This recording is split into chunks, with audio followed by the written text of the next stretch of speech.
नमस्कार. दैनिक गोमंतकमध्ये आपल्या सर्वांचं मनापासून स्वागत. गोवा मुक्ती संग्राम, प्रत्येक गोमंतकीयाच्या हृदयाला भिडणारा संग्राम. ज्या देशात आपण राहतो तो देश स्वतंत्र होतो, पण आपण ज्या राज्यात राहतो ते छोटंसं राज्य मात्र तब्बल 14 वर्षांनंतर स्वतंत्र होतं. इथंच प्रत्येक गोमंतकीयाची आणि इथल्या स्वतंत्र सैनिकाची भावना आणि वेदना आपण समजू शकतो. पोर्तुगीजांपासून आपला गोवा राज्य मुक्त करण्यासाठी इथल्या प्रत्येकानं, महिला असतील, पुरुष असतील, लहान मुलं असतील, प्रत्येकानं आपल्या जीवाचं रान केलंय.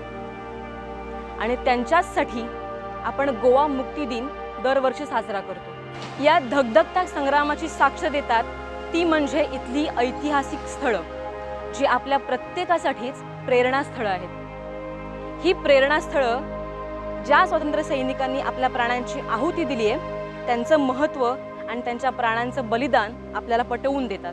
स्वातंत्र्यवीरांच्या बलिदानाची साक्ष देणारं आणि त्यांचं महत्त्व पटवून देणारं इथलं एक ऐतिहासिक स्थळ म्हणजे इथलं आझाद मैदान. या आझाद मैदानावर ज्या वीरांनी आपल्या प्राणांची आहुती दिली आहे त्या सर्वांची नावं कोरलेली आहेत. आता याबद्दल अधिक माहिती देत आहेत प्रसिद्ध इतिहास तज्ज्ञ संजीव सरदेसाई.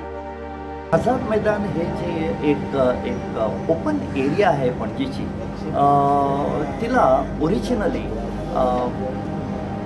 प्रासा द सेंट जनेला असं त्याचं नाव होतं.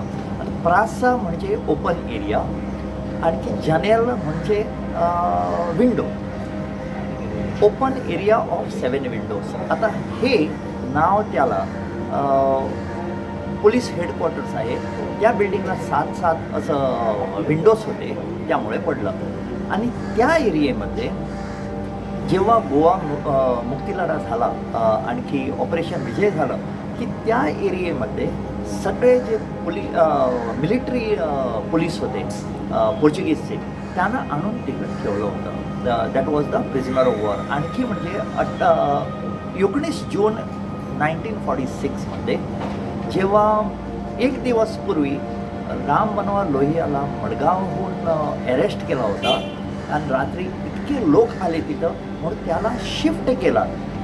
त्याला बघण्यासाठी तो जेव्हा पोलीस हेडक्वार्टरमध्ये होता तेव्हा त्यांना बघण्यासाठी तेव्हा लोक तिथे जमा झाले. तेव्हा त्याला एक फॅक्स नव्हती. मग तिथं एक स्मारक होतं अपोस्टल अल्बुकेर्कला, ते स्मारक टीबी कुन्याला केलं. आणखी गोवा मुक्ती लढ्यात जे लोक ते मार्टियर्स झाले त्यांना तिथं एक मॉन्युमेंट बांधलं. आणि जे मुक्ती लढ्यात आमचे मारले गेले त्यांची नावं 67 नेम्स दोन्ही बाजूला देवनागरी स्क्रिप्टमध्ये आणि इंग्लिश स्क्रिप्टमध्ये आहे. आणि त्याचं एक महत्त्व म्हणजे जे स्मारक आहे त्याचं मिनिंग आहे उंच आहे. Goans are upholding the sacrifices of those people. Sacrifices त्याच्या सेंटरमध्ये वरती एक पिरॅमिड आहे, म्हणजे जी ॲश पडलेली आहे त्यांची ash.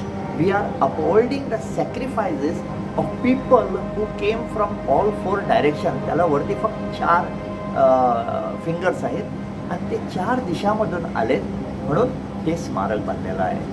And that was inaugurated in 1973 by the इथं मिलिटरी गव्हर्नर जो होता मेजर जनरल के पी कॅन्डर, त्यांनी इनॉग्रेट केलं.